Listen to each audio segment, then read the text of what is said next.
Welcome to Fortress on a Hill. I'm Henry. I'm Danny.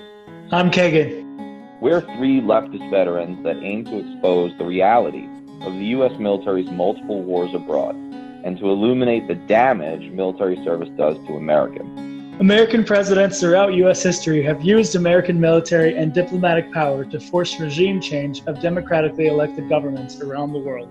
Most veterans come from families vested in prior service, and American generals choose their own, ensuring diversity of thought never interferes with American warmongering. How can we stand by and do nothing while our military kills and destroys lives the world over, while telling Americans that all this death and destruction protects them from terrorists when nothing could be more false?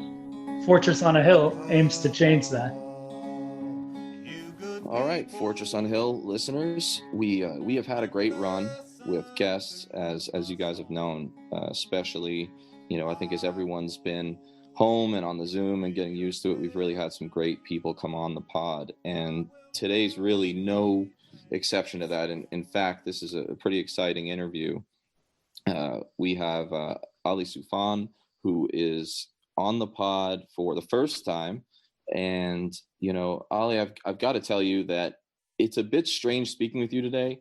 It sort of takes me back to maybe a decidedly disturbing, but I think kind of formative moment in my own life, and Henry's to a certain extent as well. I first really read about you as a quite pivotal figure in Lawrence Wright's then kind of buzzing and critically lauded book, The Looming Tower.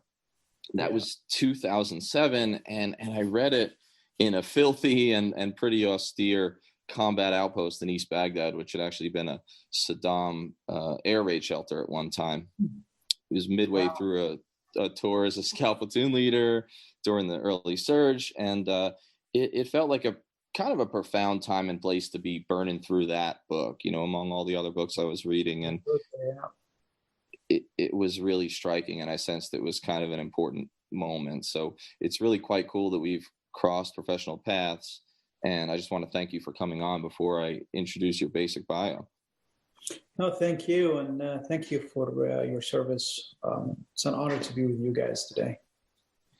I really appreciate that. And the same goes to you, because certainly we were very much in the same fight for a long time and overlapping by just a bit, in fact.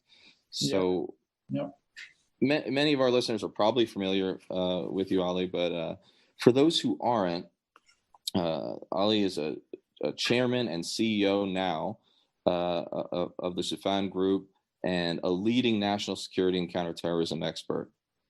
Previously, as an FBI supervisory special agent, he investigated a lot of pretty prominent cases that most folks have heard of who are old enough. The East Africa embassy bombings, the Cole attack in Yemen, and of course all the events surrounding and preceding 9/11.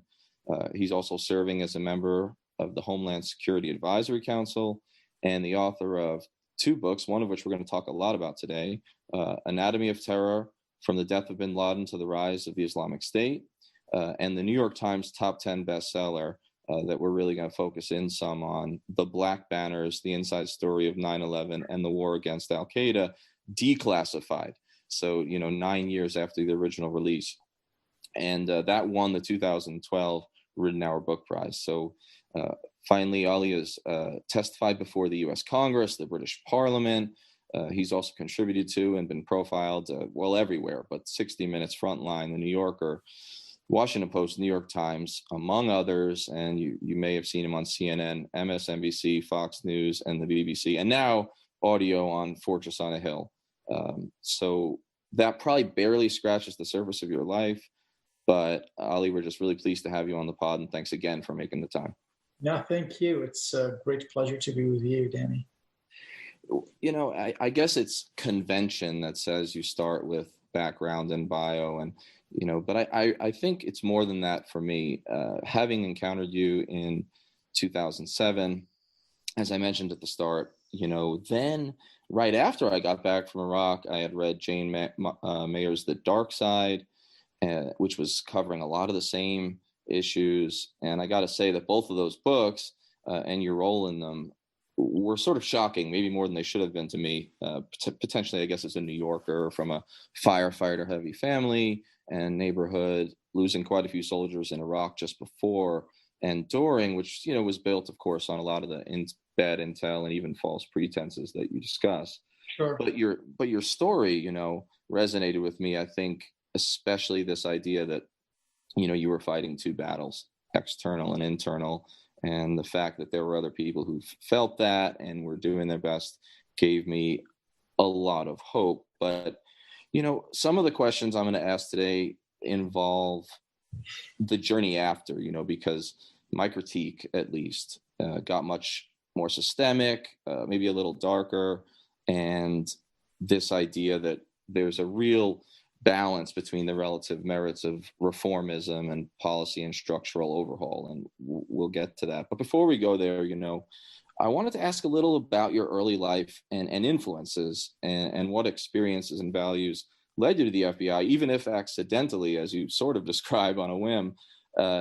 And besides like an early 2006-07 profile in the New Yorker, there's not a whole lot, I guess, about your childhood or youth in the book or front loaded on the internet. So if you're comfortable with it, would you take us on just a very brief tour of that early life journey, beginning in Lebanon, perhaps? Sure. I was born in Lebanon just before the Civil War started. I was born in 1971. Then, we went through a civil war. Most of my childhood, I thought chaos and civil war is a norm. I didn't know any better.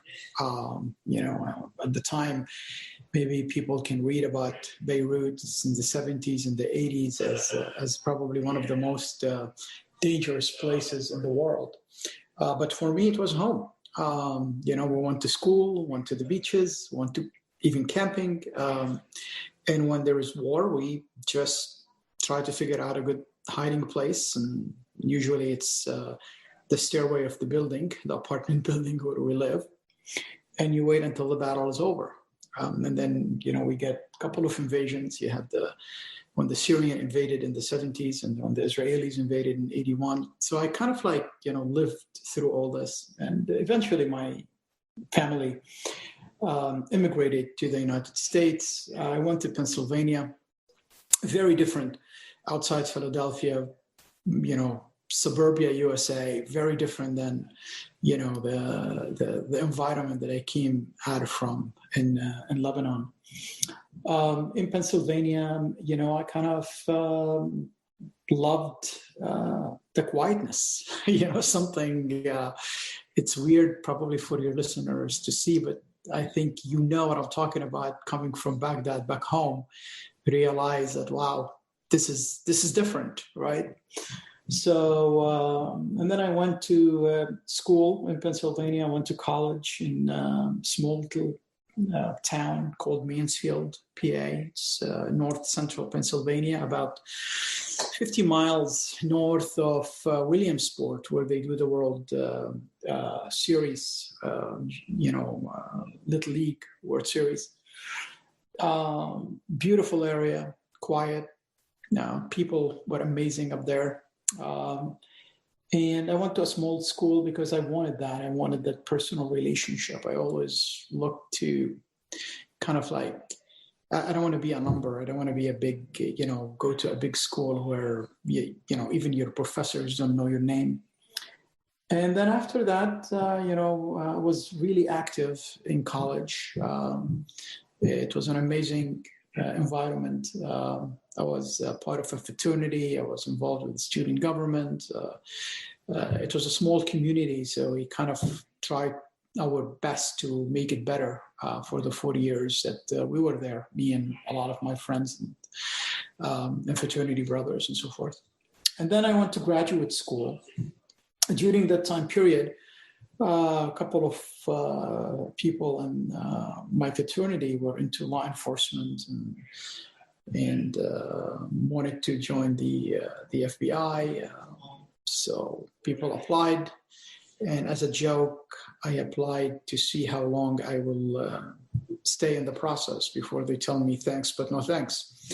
I had no interest whatsoever in law enforcement. My only national security interests were basically my graduate work at the time, focusing on the impact of non-state actors on geopolitical stability in the Middle East. So I was really interested in studying non-state actors and terrorist groups like Hamas, Hezbollah, Palestinian Islamic Jihad, Egyptian Islamic Jihad. Al-Qaeda wasn't even, an entity at the time, a known entity. And with my luck, I was the only one who actually got accepted. Every time they said, go and take a test, I went. And every time they wanted to do an interview, I did. And 2 years later, they basically offered me a job with the FBI. At the time, I was getting ready to do my PhD. And I was going to Cambridge in the UK. The average age in Cambridge for PhD at the time was 36. I was 25 years old. So I thought, you know what? One of my favorite shows on television at the time was the X-Files. So I thought, hey, I can go to the FBI and see if there are aliens out there. It was kind of like out of a whim, literally. I thought even if I stay 10 years in the FBI, I can leave and I'm still, in an okay average age to continue my PhD. And I joined the Bureau, so the best thing that I've ever done, and the rest is history. So I guess I won't ask, because it's probably still classified, whether you actually found out if the X-Files was true. No, I cannot tell you that, Yes, and of course, I guess. There's some show on a History Channel about aliens or something like this. Maybe you can watch it. Yes. Trust me, I think everyone has that aunt at Thanksgiving who just has to talk about aliens, and I certainly have one. It's interesting hearing you talk about Lebanon and the Civil War. I've always kind of had a bit of an immersive, long-time side interest, but I'm sure I'm still a bit of a neophyte and won't embarrass myself, but it must have been, in one sense, a person would think that it's so intense, it's so formative, and that's true, but as you described, it was kind of your normal. And I mean, I know that there's a degree of culture within Lebanon that I've read about, tonight we party because tomorrow we may die in this, but it's interesting because you left, I believe, at 16 years old, which is just as the Civil War is kind of getting towards wrapping up, so you really did straddle the whole experience of that war. And I was thinking about the experience of coming here and jumping really full-throated into American culture, middle America in a sense, in Pennsylvania, which can have that feel in the areas you're describing. But it was interesting because at a number of points, and we're jumping a little bit ahead, but I think it's an interesting point, you describe some of the problems that we'll get to regarding enhanced interrogation techniques, other harsh techniques, torture even, and you often use the phrase un-American. And so usually you make twin assertions of the book. I think there's like 4 times that crop up, in towards the end of the book. And the first assertion is usually, listen, torture and other cruelty and pettiness, they don't work and they're counterproductive, but also, you use the word these actions are un-American. So I was wondering if you could explain a little bit about how you came to view, true Americanism and its values, and whether the transition from Lebanon into the United States and then into the federal, law enforcement institution, how that all kind of formed together, your view of what's American and what's un-American. Well, they are all, as you correctly mentioned, Danny, they're all connected to each other. Lebanon for me was chaos, civil war, death, granted, I didn't know any better, but when I came to America and I saw the alternative, I kind of figured it out, right? So America is based on laws. America is based on a constitution. It's based on that social contract between the people and between the government. It's based on, something we call the Bill of Rights that gives you the First Amendment, the Second Amendment, the Third Amendment, all the amendments, all the 10 amendments with everything that's inside them. And for me, when I say something un-American, that means it is something that totally contradicts everything I came to love, and I came to learn, and I came to defend the Constitution that I swore to defend against enemies, all foreign and domestic, as you did, and as everyone who served did. So for me, it was very clear. If it does not fit in the shining city of the hill, on the hill, then it's not American. We talk about human rights. We talk about liberties. We talk about democracy. We talk about helping people to self-determine their future.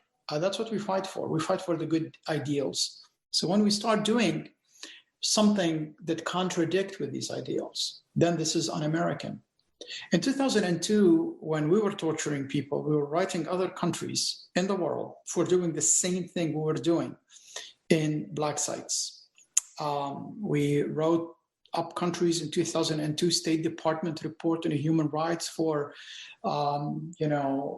sleep deprivation, for nudity, for temperature manipulation for detainees, and we were doing the same thing.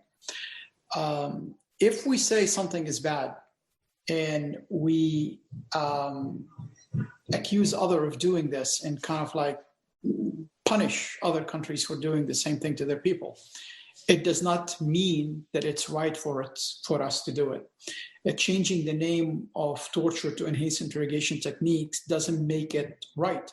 You are in Iraq, and you've seen that the images of Abu Ghraib caused more foreign fighters to join the insurgency in Iraq than anything else, gave new blood for Al-Qaeda.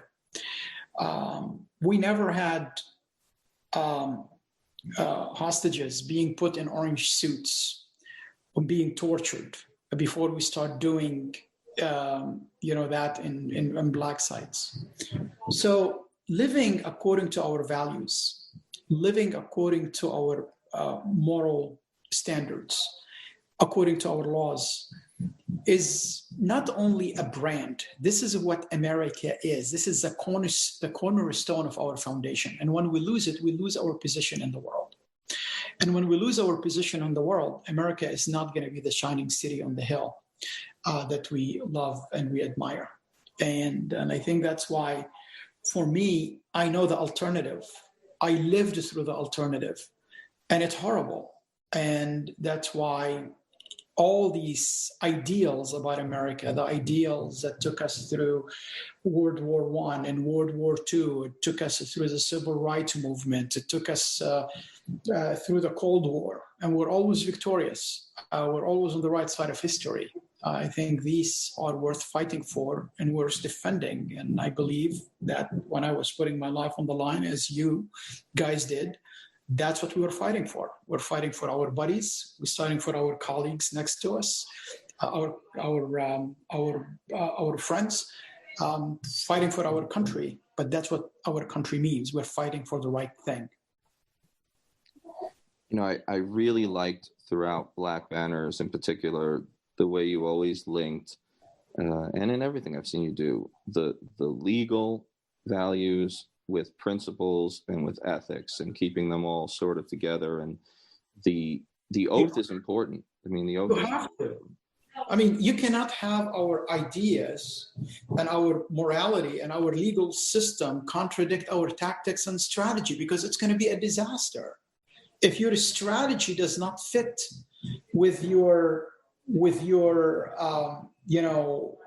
moral core, then you're going to fail. And that's exactly what happened during the war on terrorism. That's what happened in Iraq. That's what continued to happen in so many places around the world. Look, you have somebody like Khalid Sheikh Mohammed, who's probably one of the worst murderers in the 21st century. He killed more than 3,000 Americans on 9/11. He has been in custody for how long? For 13, 14 years, maybe more. In Guantanamo Bay, we cannot even prosecute him. And he admitted on camera that he was behind 9/11. This is because what he went through when he got arrested for, we didn't save any lives because of it. The torture that he went, the 183 sessions of waterboarding, it's going to come and hunt us when we put him in front of a judge. So that's why he's just in Guantanamo Bay and justice is not served. Our legal system, our morality, our values need to be in sync with our tactics and our strategy. And when they are not in sync, they're going to cause a big problem for us. I mean, Sun Tzu said, if you know yourself and you know your enemy, you will win 100 times in 100 battles. So when knowing yourself, meaning knowing everything about you, to include your core values, and knowing your enemy, knowing everything about them, how they operate, how they recruit, how you can defeat them, not only in the battlefield, but also in interrogation rooms. Unfortunately, in this war on terrorism, we didn't take our time to learn about our enemy so we can defeat them, and we forget about who we are. So it was a double negative, and that double negative did not cause any positive outcome. That is such an important point, and I think it really threads through everything you do when you discuss these values and legalities and the hypocrisy. One of the important points you brought up is the blowback. And I remember Abu Ghraib very well, and you gave so much great backstory on how that was systemic and it followed from Gitmo and all this. But I remember that and the effect that it had when it catapulted around the world digitally. And then, other examples, which this wasn't necessarily policy, but to see the blowback, the Blackwater shooting of the civilians in Baghdad happened when I was in Baghdad. And I felt that because those guys went back to their base and their nice salaries and their internet. And I had to live with the blame because we were all Americans. And so that really stood out to me. And but it kind of leads to my next question, which I think you were very fair to folks from what I could tell in Black Banners. I mean, it did not seem like one of these tell-alls that is personal vendetta at all. And that struck me because that usually tells me something about the validity of the argument. And, it took 9 years, right, from the original publication of Black Banners to the declassified version. And there are some key details, as you've pointed out, about how and why torture doesn't work that you couldn't necessarily put out there. But if I can ask you to speculate just a bit, to what extent would you attribute the original redactions to any of these, few things, actual national security risks or partisanship and ideology or fear for institutional reputations or, personal pettiness among the officers? I mean, to what extent was it a balance of all those things, and where do you think it leaned most heavily? I think it's personal and institutional pettiness. That's what I truly believe. And you can look at the sections that were redacted back in 2010 back in 2011, and look at the unredacted version now and compare them to each other, and you'll get to the same conclusion. Whereas the national security, imperatives in redacting pronouns, redacting he and she and me and you in a book. That is pettiness. I think some folks at the agency at the time, at the CIA, viewed the book as damaging to their own reputation. Not to the reputation of the CIA in general, but the reputation of the people who were basically behind the torture program. And they used their powers, they used their position to kind of prevent that book from coming out. And also they used it to, censor the book, distort the facts by using classifications. So distortion via classifications and redactions. And I think that's what happens. But interestingly enough, I think it fired back in a way. Because again, that's what America is all about. The truth always come out because we have a system. Some people might abuse the system, but eventually they're going to get caught.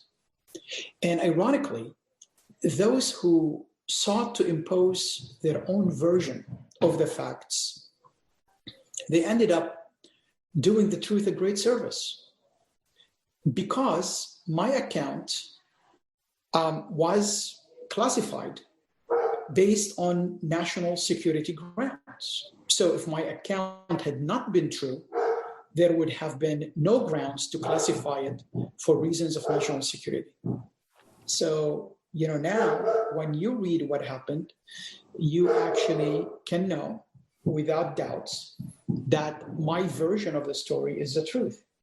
When you see a sentence that said after sleep deprivation, and then it's redacted, and then you compare it to what the current declassified version is, and you can actually read the whole sentence without the redaction and see that it actually said after sleep deprivation, not a single piece of intelligence was obtained, you will know that sleep deprivation did not work. Because if I was lying, they could have said, he's a liar, right? You cannot classify lies. But they classified my own personal firsthand account. And that's what's great about America, because the truth came out. They tried to, kill the truth, suffocate the truth, censor the truth, classify the truth. But, eventually it came out for everyone to see.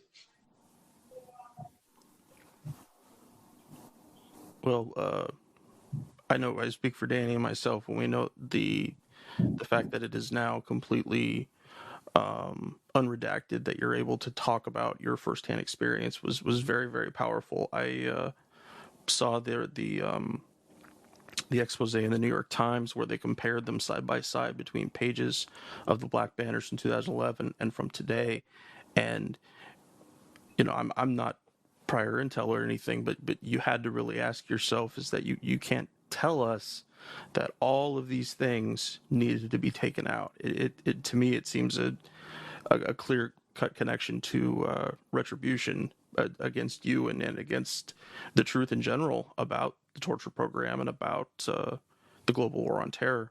Yeah. So I wanted to give you just a drop of background on myself, because I have some law enforcement stuff I'd like to chat with you about. I was an Army MP for 6 years.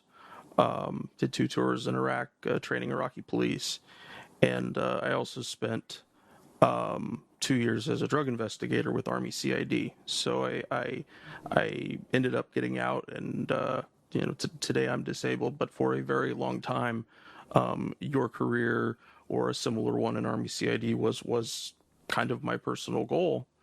I wanted to talk about your portrayal in The Looming Tower.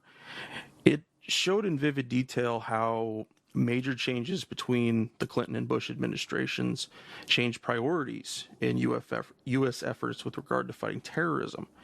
But something that I feel most people don't wrap their minds around is the effort investigators put into attempting to solve the case, and the series did show that, I think, pretty well overall. But most Americans have the CSI mentality. It has people believing that it's all wrapped up neatly after an hour, when it's incredibly hard, sometimes grueling work. The long hours spent at the office, often in front of a computer screen typing, or out in the field for hours or days at a time, chasing leads, returning phone calls, interviewing witnesses and suspects, often with little rest or time with loved ones. And I believe it's a very immense but a rewarding part of being involved with police or the law enforcement in general. Yep. And of course, doing interrogations not from a torture or coercion mindset, but one of trust and rapport. That connection between people is very important, and you could see that very clearly in many spots in the book, how little things that people you spoke to now understood that someone who knew their culture, who had lived a portion of their culture, was talking to them, and they had to change tactics. And of course, your story involves flying thousands of miles, working with many different agencies and foreign governments, all in the pursuit of making the right connections between all these sources and hopefully saving people's lives.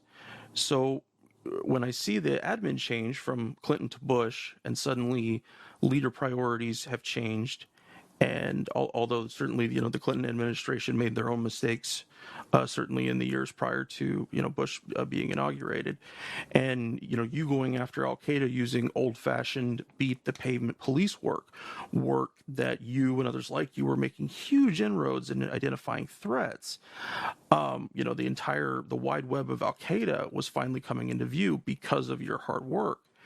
So my question is, during that time, say between 98 and post 9/11, how did you and your colleagues stomach these changes in policy? Granted, you did depart the FBI pretty shortly thereafter, but I'm curious about that initial time, from when Bush was elected to the reality that Al Qaeda was a known threat pre 9/11, it could have been stopped, to the invasions of Iraq and Afghanistan, certainly decreasing the chances of success in finding and stopping Al Qaeda, seeing all your hard work and the hard work of your colleagues being diluted and marginalized, some of whom, like your friend John O'Neill, who lost their lives in the wake of this failure to act. There had to be, I imagine, an incredible sense of anger or betrayal at seeing these efforts preempted and the lives attached to those efforts being tossed in the file cabinet. As I, watching the series, was incredibly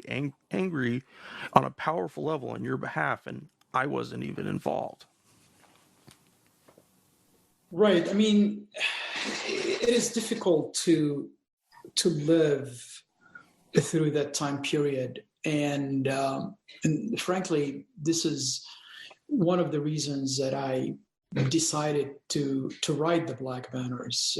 For me, it was therapeutic in so many different ways. 9/11 is an event that changed the world, and I had my firsthand account of this event and a lot of the events that led to that tragic day.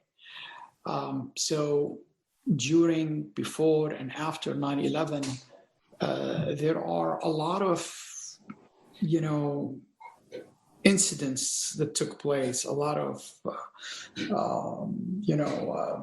political developments, national security developments, a lot of failures, a lot of successes.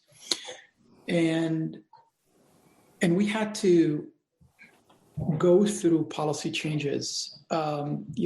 Eventually, early on, just before I joined, there was a problem in the U.S. government in considering that former mujahideen in Afghanistan can be a threat to the national security of the United States. In 1993, for example, the FBI forced a case to be shot on Omar Abdurrahman and his followers, and that led to the 1993 bombing of the World Trade Center with the Ramzi Youssef plot. And then after that, people started to realize, maybe those guys can be dangerous. So let's open the case on them and see what's going on. And we infiltrated the group, and were able to disrupt a plot called Terrorist Stop, which basically stopping, a terrorist attacks on bridges, tunnels, 26 Federal Plaza in New York, which has the FBI offices, the Federal Building in New York, and the UN building. And this is when Omar Abdurrahman, also known as the Blind Sheikh, and his followers were arrested and prosecuted and put in jail. This is what made people realize that maybe we should focus on Osama bin Laden. That guy has contact with some of the people who were involved in Terrorist Stop and involved with Omar Abdurrahman. And at the time, again, people in the U.S. government were looking at him as a financier of terrorism, not a terrorist operative. But some folks in the CIA and the FBI wanted to go beyond that and see what he was up to in Sudan. And they were able to realize that he was actually building a network, and it's a very dangerous network. But again, when the East Africa Embassy bombings happened in August of 1998, we had a pushback. They said Osama bin Laden never did an attack against the United States. never did a terrorist attack. So, there is no substance for your claim that you think bin Laden and Al-Qaeda were behind it. And this is where, John O'Neill and I were pushing back and saying, look at the language and the claims of responsibility.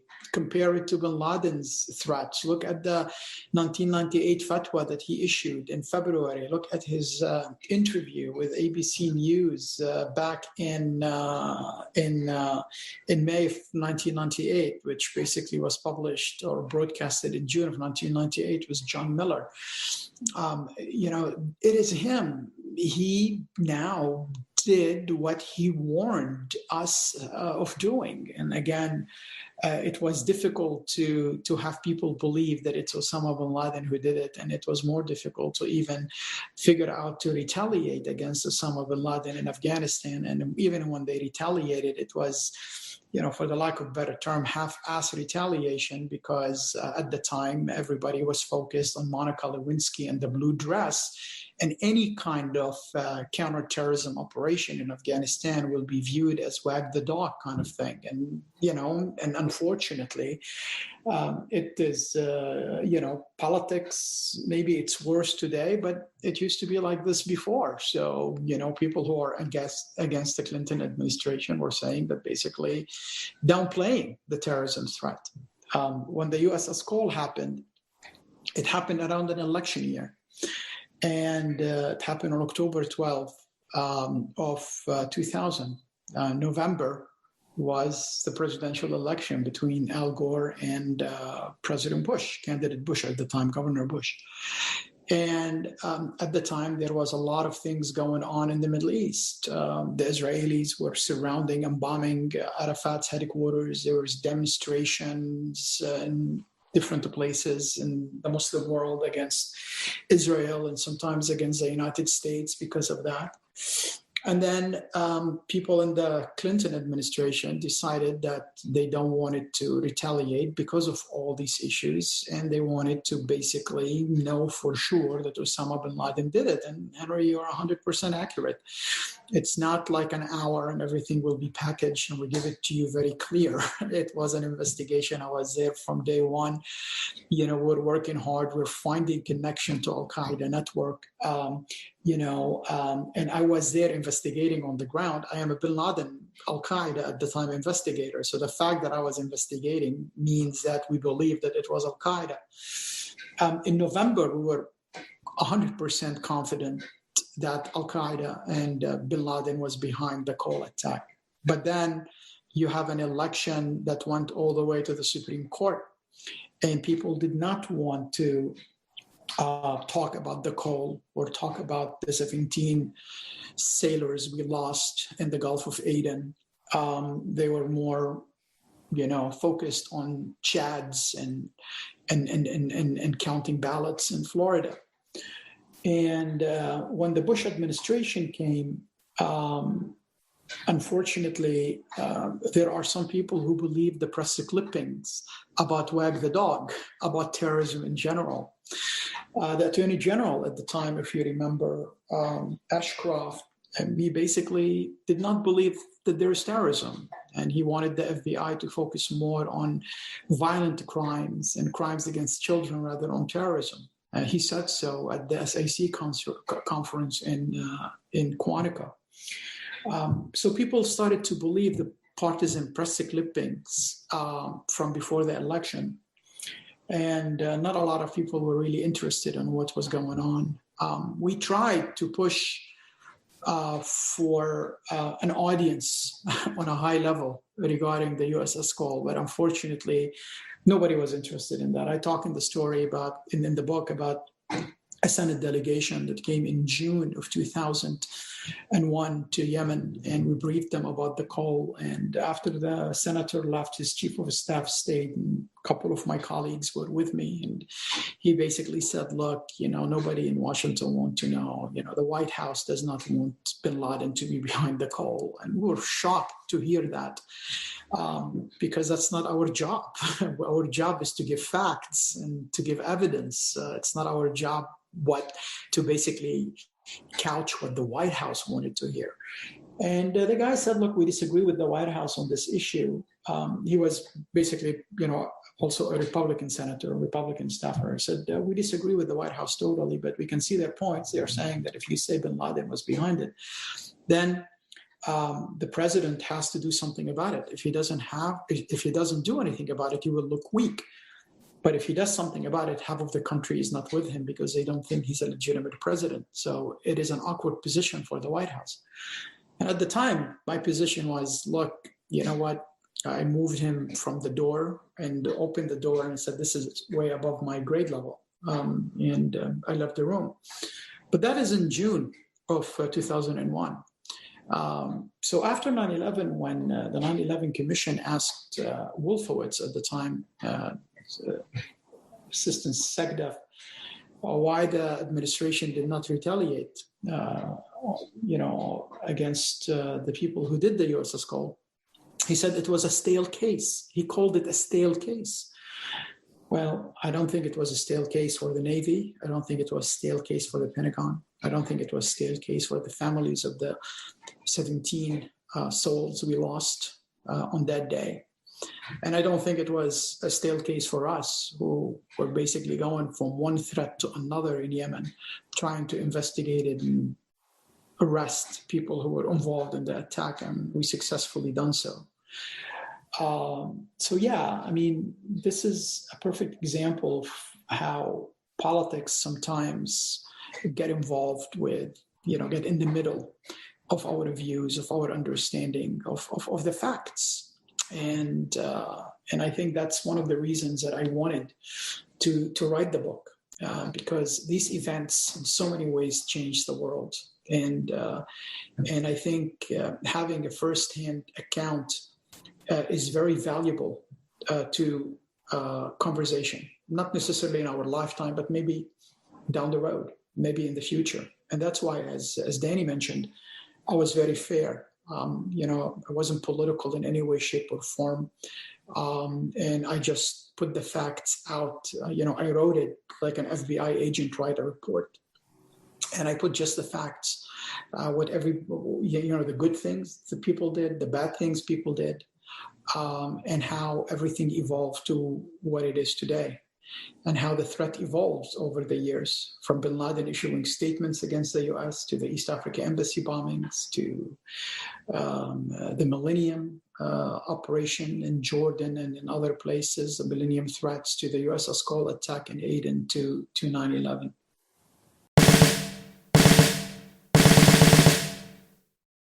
The guys and I love doing the podcast. Being able to share our experiences in the military with allies and supporters means the world to us. But we can't do all the work. We need you to share an episode of ours with someone, anyone whom you might think might be affected by it. Young people looking to join the military, or parents advocating for one, conscientious citizens who care about the violence the U.S. wages in their name, advocates for women and people of color who understand the harsh environment the military creates for females and minorities and inflicts on minorities around the globe, and anyone else you think it might affect. Please take a moment, pause the episode, share this with them. Now, our podcast is supported in a few different ways. First, there's Patreon, where we're blessed to have an array of wonderful supporters helping the guys and I pay for some of the podcast's expenses. Those who contribute $10 a month or more will be mentioned right here as an honorary producer, helping keep you, our listeners, stocked with new episodes. But you don't have to contribute $10 a month to help us. For as little as $1 a month, you can keep us going, paying for hosting and storage fees, transcribing old and new episodes, promoting and expanding the podcast, and more I'm sure I can't think of at the moment. So, let's bring out these honorary producers. And they are Will Arenz, Fahim Shirazi, James O'Barr, Adam Bellows, Eric Phillips, Paul Appel, Julie Dupree, Thomas Benson, Emma P., Janet Hansen, Lawrence Taylor, Tristan Oliver, Marwan, and the Status Quo podcast. Your contributions are wonderfully helpful to us. Thank you so much. However, if Patreon isn't your style, you can always contribute directly to us through PayPal at paypal.me/ForSanaHill. Or please check out our store on Spreadshirt.com. Make sure you check for promo codes before you order. And now, let's get back to the podcast.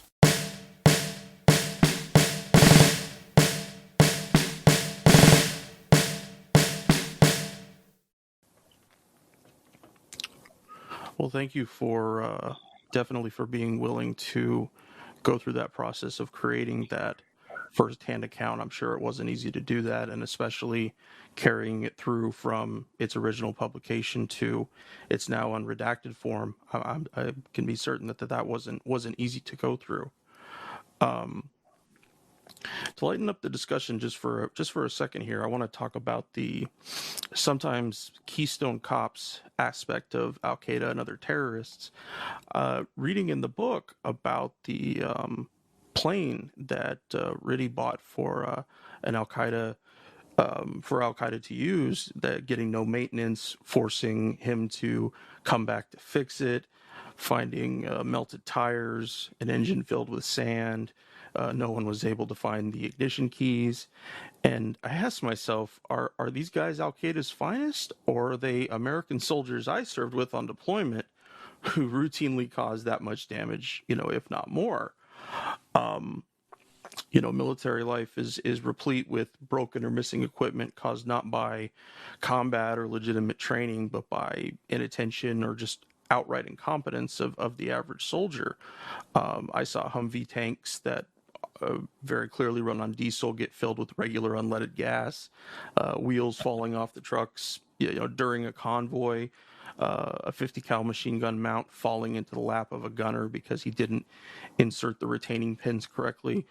I found it absolutely hilarious, and I wanted to share that small amount of satisfaction knowing that the other guys do it, although I doubt Al Qaeda would dock their pay to cover the costs. But I was curious to ask you, were there any other instances of terrorist folly that kind of stuck with you and you just had to laugh about or took solace in otherwise very serious investigations? Oh, no, absolutely. I mean, story after story, in almost every investigation that we were doing, we used to just look at each other and it's like, you cannot make that shit up. I mean, like, for example, before the USS Cole,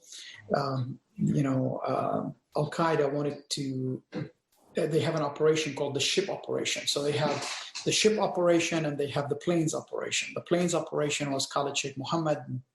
Basically, we know what happened on 9/11. And then the ship operation, at the beginning, they wanted to attack a ship, a military ship, in also refueling in Aden around the millennium. There was a ship docked on January 4th, I believe, or 5th of 2000 in the port of Aden, Yemen.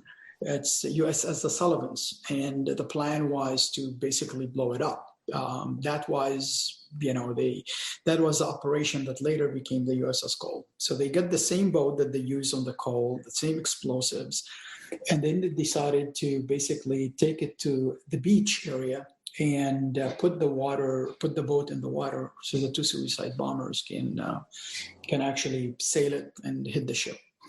And they did not know anything about tide. So basically the boat sunk when they put it in the water. So the two suicide bombers decided that they couldn't move the boat. It really sunk on the beach. So they decided to go home and sleep and not to die. And Nashri and the guys who are videotaping the operation are sitting on the observation deck, a place that they rented, an apartment that they rented, overseeing the port, with the camera, waiting for the operation to happen so they can videotape it. And nothing happened. So Nashri goes to the safe house and he sees the two guys sleeping. So he woke them up. He said, "What happened?" And basically, they said, "Oh yeah, the boat sunk, so there's nothing we can do. We came back home." So they decided not to die. So the guy Nashri in the morning, he goes with the two suicide bombers to show him where the boat is, and then there's a couple of people sitting there and playing with the explosives, right? Literally on the beach, throwing it, playing it with each other. So that was the night of destiny, Laylatul Qadr, they call it, when the attack was supposed to happen. So Nashri goes and he say, hey, this is my boat and this is my stuff. So the young guys who were playing with the explosives, thinking that it was marijuana, they said that, no, we prayed for Allah during the night of destiny last night to send us money, and God sent us this today, the boat and everything in it. So this is ours. So now they have this argument where Nashri actually had to buy the boat and the engine from them, and he wanted to take the explosives back to the guest house with the boat. Now they cannot move it because it's really heavy, and it became heavier because all the explosives were wet. So they go to the main road next to the beach, and they stop a big Yemeni military truck, and they ask the guy if he can move the boat for them with the explosive in it.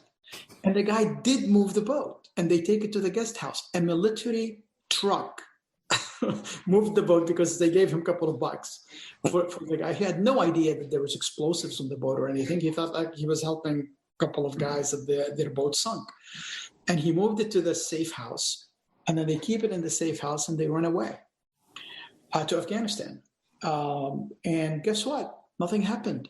Nobody was looking for the boat. The Yemenis were not tipped that there was something going on. So they came back. They dried the explosives. Definitely by then it's dried. They fixed the boat, and they tried to do it again. And this time the USS Cole. But to just hear every step of the way how, they get this military truck, they moved it using military, Yemeni military, vehicles. They sunk the boat. All these kind of things. It's just like you can't. You just look at yourselves like these guys are really idiots. Another thing with the alleged dirty bomb. Basically, the guy believed that he can do a dirty bomb, and he can enrich uranium by putting uranium in a bucket and spin the bucket so hard. So when you spin it, then you'll enrich the uranium. And he was briefing it to one of Al-Qaeda leaders, Abu Zubaydah. We believe even he briefed it to KSM, that's how they will enrich uranium. Now, imagine that's how they are thinking. This is their thinking process. We get some uranium, we steal it from a hospital, put it in a bucket, and just spin the bucket so hard, you will have enriched uranium. We build the dirty bomb, and we destroy DC. Some of the stuff that when you're doing and you're investigating and you're getting to all these kind of things and hearing about it, sometimes it's difficult not to, control yourself and start laughing. I'm like, are you kidding me? There are dozens and dozens of these stories. A dirty bomb indeed. Yeah, like one day, I just wrote a report, we sent it to DC, and then 2 days later, I'm still at overseas. We're still in the middle of the operation watching CNN, and then everything on CNN is about a plot on the government, the U.S. government disrupted a plot on the Brooklyn Bridge. And I'm like, wait a second, is this? So I asked, is this the stuff that I wrote? Because I just wrote about the Brooklyn Bridge. And then I found out that yes, it is my report, became a plot that Al Qaeda was doing on the Brooklyn Bridge, and we disrupted it. And I'm telling you, I would like to take the credit for disrupting a plot on the Brooklyn Bridge, one of my favorite bridges. The whole thing is one guy was telling me all the stuff that he knows about operations.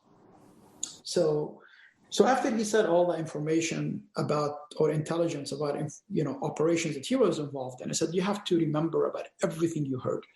So if you're sitting with some people and we're talking about a plot or we're talking about a target, you have to tell me.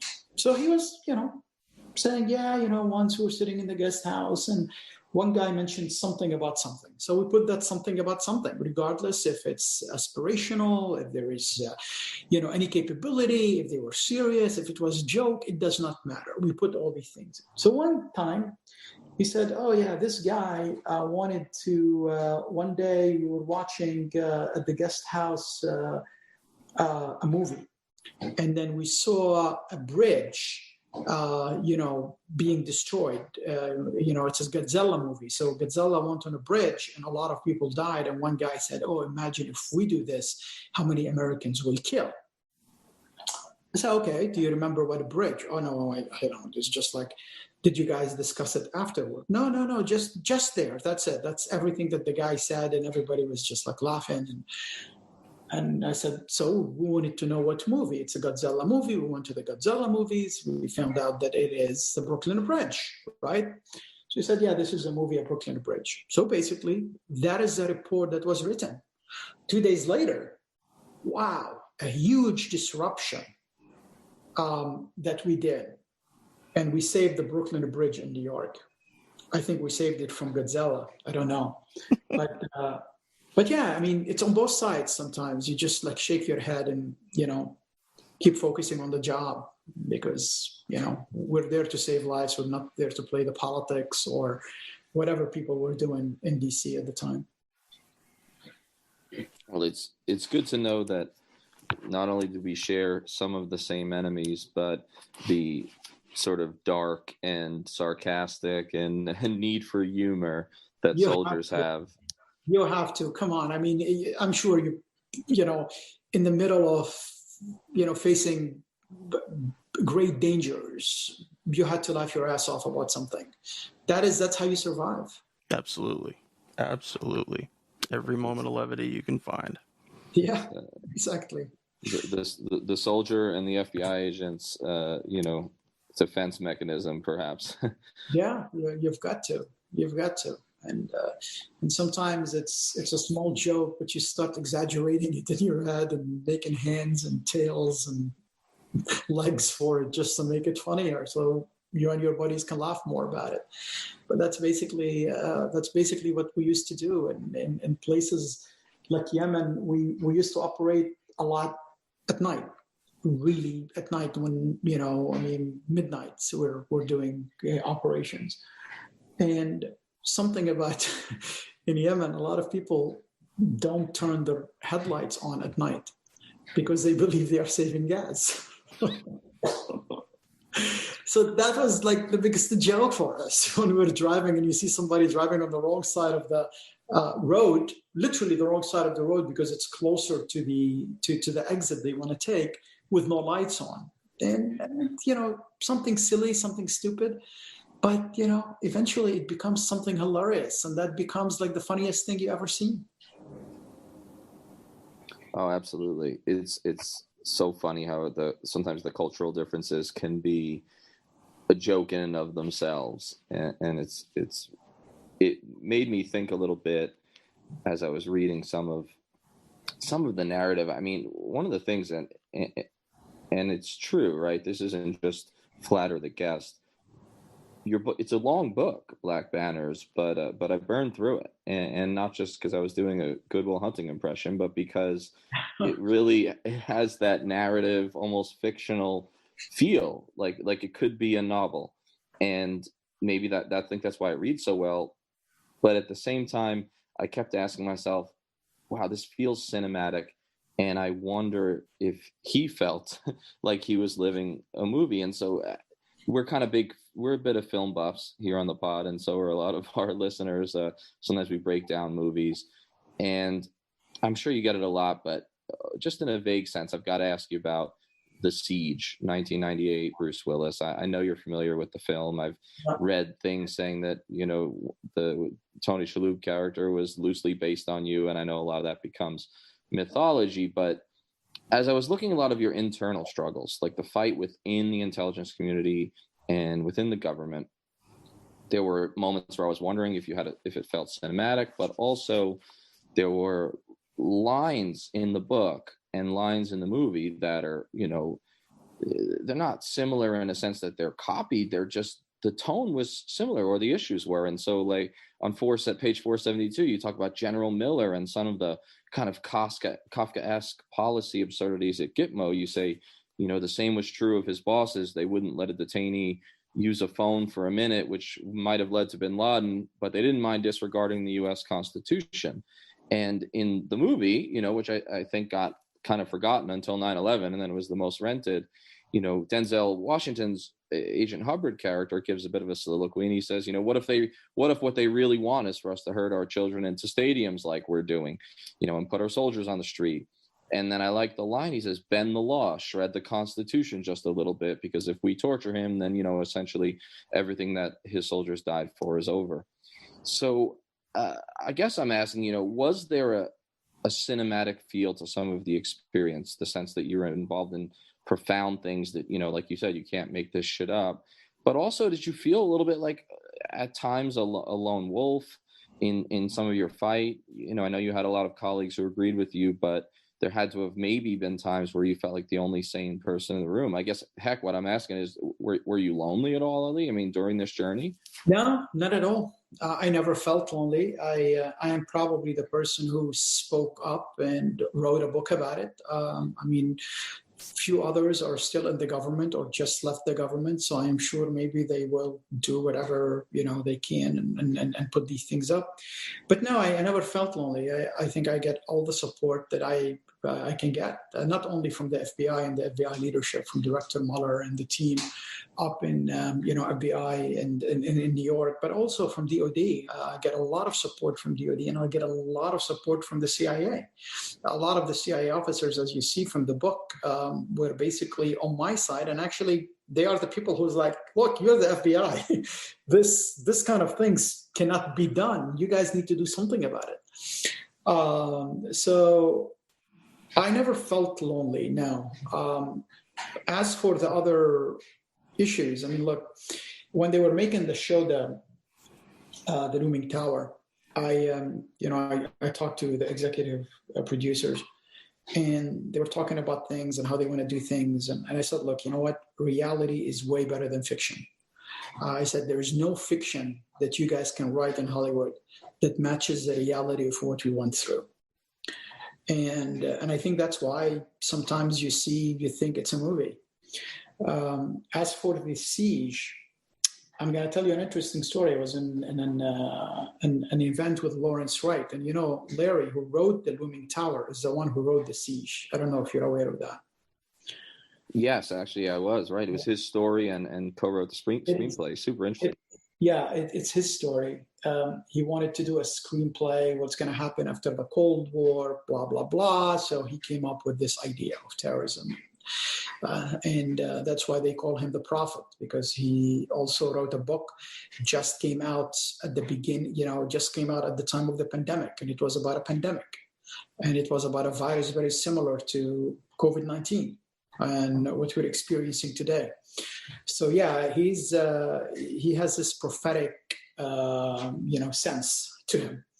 So Larry, I did not know him until after 9/11, when the FBI had me talk to him when he was working on the Looming Tower. But Larry basically came to the JTTF, came to New York, and they were, taking him around when he was doing research for the siege. And he asked, do you have like an Arabic speaking agent or something? Like, oh yeah, we have one. They were talking about me. He's like, can I meet him? He's like, no, because he does undercover and stuff like that. So yeah, he's, you're not allowed to meet him. But they gave him a little bit of information about me. And this information actually made it to the Tony Shalhoub character. So Larry was talking about how, when he was doing The Siege, he heard about me and he did that movie with my character in it. And later on, interestingly enough, it was, a person that fits that character was standing with his FBI bosses. The guy who played Denzel Washington is actually the guy who was the head of the JTTF at the time in New York, my boss, Pasquale De Mora. So, Denzel was actually Pat Domaro. And Pat was the guy who basically I went to when we were in the dark side, seeing all these stupid stuff that's being done in our name. And Pat went to Mueller and basically he said, we don't do that. And Pat's position was very similar to Denzel's previous position in the movie. So sometimes, fiction and reality collides, and more often than not, they are colliding with what Lawrence Wright writes. So, it's interesting to see this unfold in front of you. Well, I appreciate you talking about that. I find, the fiction truth link is very interesting, and I agree that in many cases, I wonder sometimes when I watch a movie that I know a whole lot about the topic, I understand creative license, but there are times when I say, man, they didn't really need to change this. There are so many stories that are true that are better than these fictional ones. No, absolutely, and sometimes, honestly, like I know in the Looming Tower, for example, there's a couple of things that they changed, and it's like, why did you change it? They said, because if we put it, nobody will ever believe that this is actually what happened. I said, but that is exactly what happened. They said, yeah, but we need to make it more believable. So this is one of the incidences that I was actually shocked that Hollywood is actually toning it down because they believe nobody will believe it. That's instructive, isn't it? Yeah. That gives you an idea about the life that we lived, right? Yes. Definitely true. I felt the same way about many war movies when they do the same thing. Yeah. This has been super. I watch a lot of your appearances and everything, and they vary, of course, depending on the medium and all that. And I appreciate some of the depth and backstory that you've gone into here. So I'm gonna kind of close this out with just kind of one more question, taking into account that we've all got a million things, and I'm sure you're living that Zoom life like me and Henry are, but maybe even more. So I appreciate the calendar. But, I'd asked in the last question if you felt lonely, and it was interesting the way you answered, because it struck me as you were saying it that there are a lot of protagonists in the book. It's not like you were trying to impart that you're a lone wolf or that you were the only one who saw it. Some of your bosses, like you mentioned, Pat, which I did not know that the Denzel character had any connection to him. That's super cool. But there were points where I was really impressed with some of the FBI hierarchy. But as you mentioned, there were CIA folks who were on your side and really had these doubts. And I know you've made that argument. I get so much support from the Pentagon. Sometimes even when people in the FBI were like, we really don't like Ali and Pat and all these people as much because they convinced Mueller to pull out from these sites. We should have been there. We should have been with the CIA trying to figure out what's going on. We're left out. You had people like this, but it's amazing the people in the Pentagon who used to come, every rank you can imagine, and they tell you, you know what? Keep speaking up. We have your back. Thank you. Because they understand. They understand that these things will probably result in our soldiers being treated the same way if they get caught. And then they have the Army Field Manual, and they have a lot of rules and regulations, and there's a reason we have all these rules and regulations. So I get a lot of support from the Pentagon. But as you see from the Black Banners, the CIA, I mean, a lot of times, during this 9 years period when the book was classified, they made it appear as if it's FBI versus CIA. And it was never an FBI versus CIA.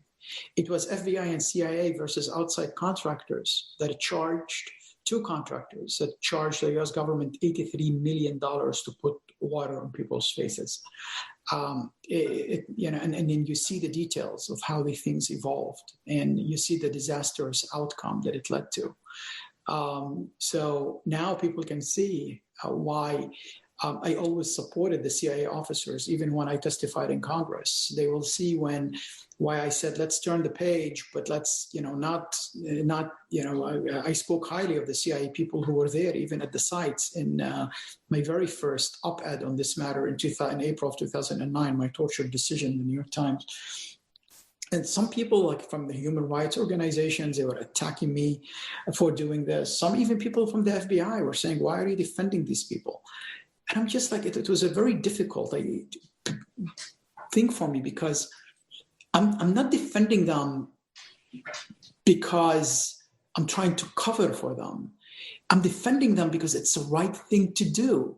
When people try to do the right thing and they fail, you should basically stand up for them and say they tried.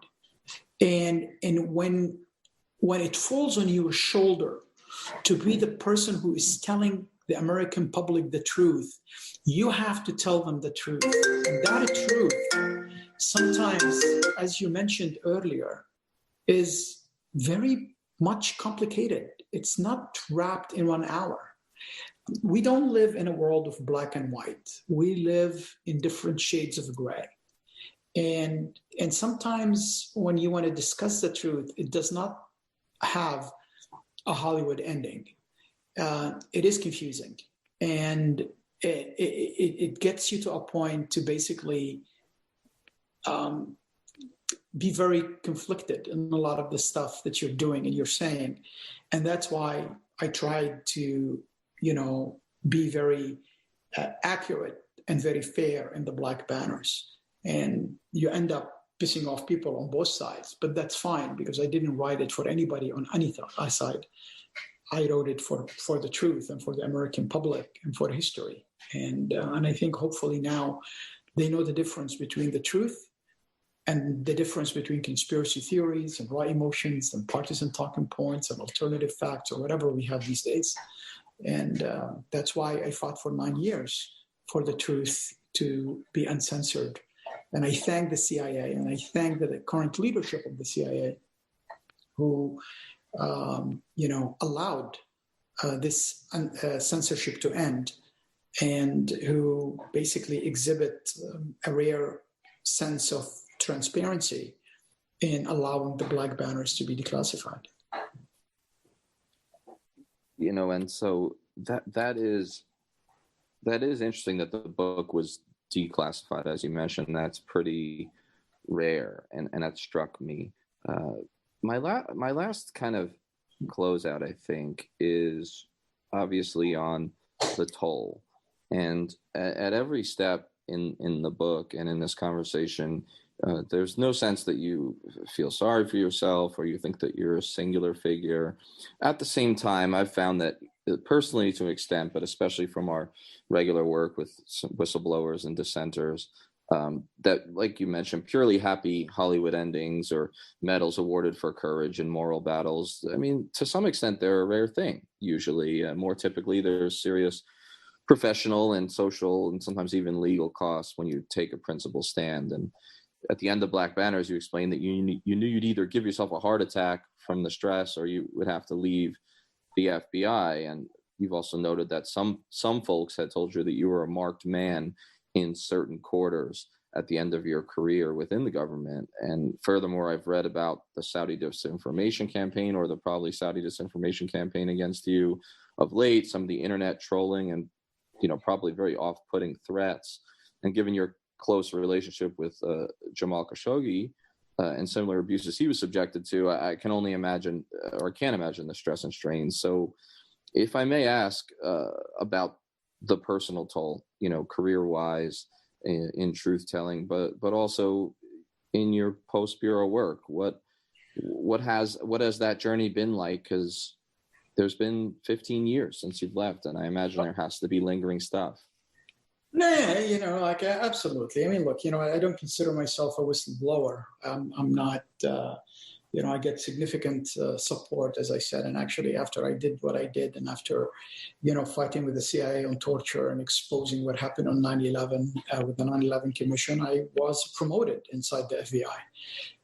So I don't consider myself like a living martyr, or, I'm complaining about what happened to me. I stood up for what I believe was the right thing to do. And I don't regret at all what I did. Again, this is America. After all these years, now people know the truth and know what happened. We had the 9/11 Commission that came to the same conclusion that, I told them.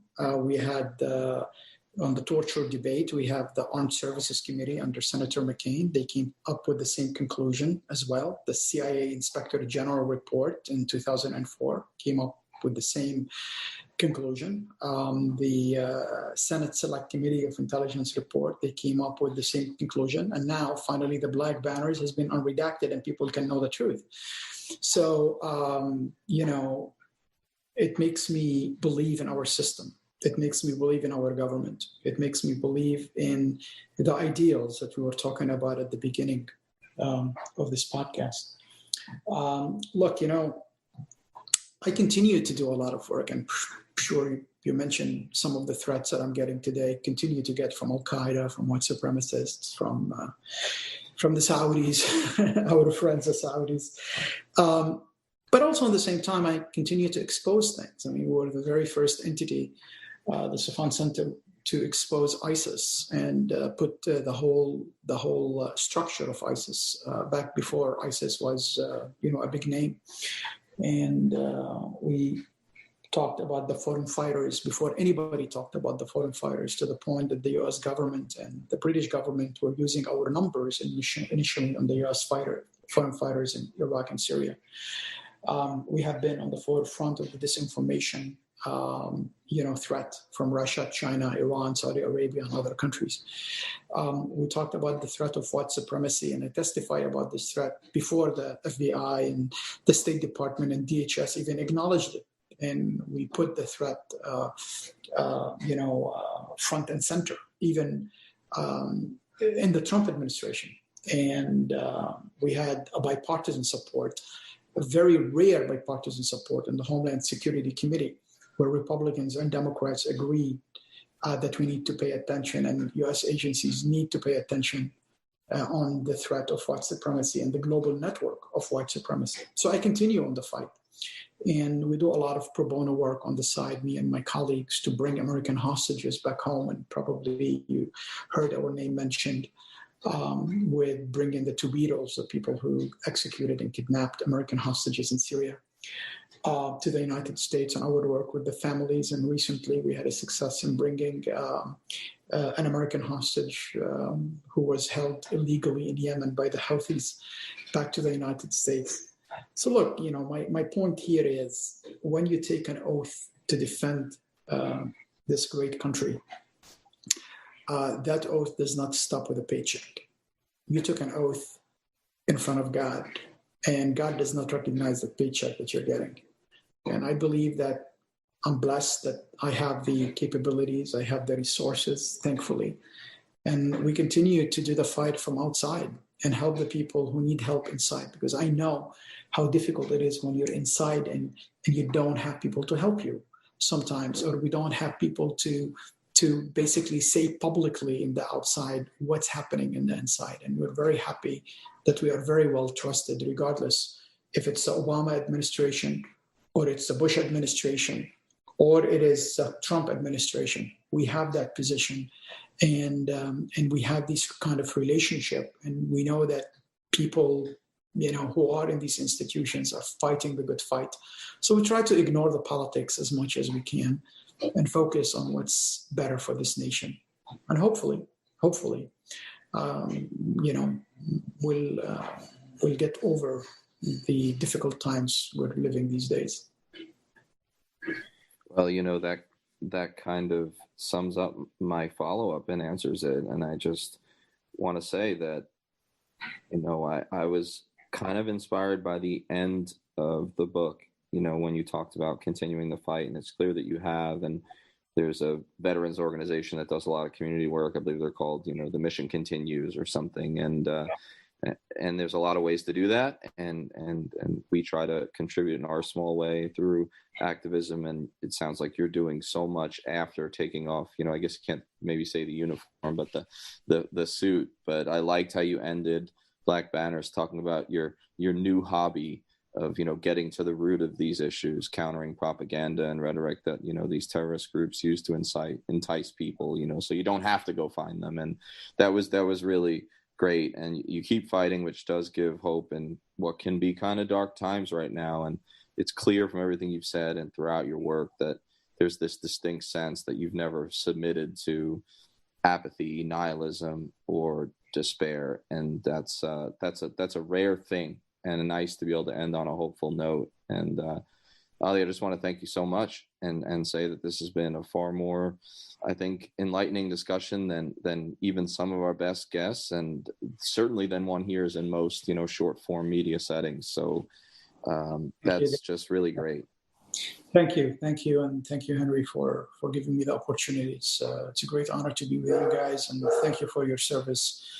And I think we need to keep the fight from wherever we are. We continue to fight for the truth, to fight for this nation, to fight for the ideals that we lost a lot of buddies and friends, on the battlefield fighting for these things. So.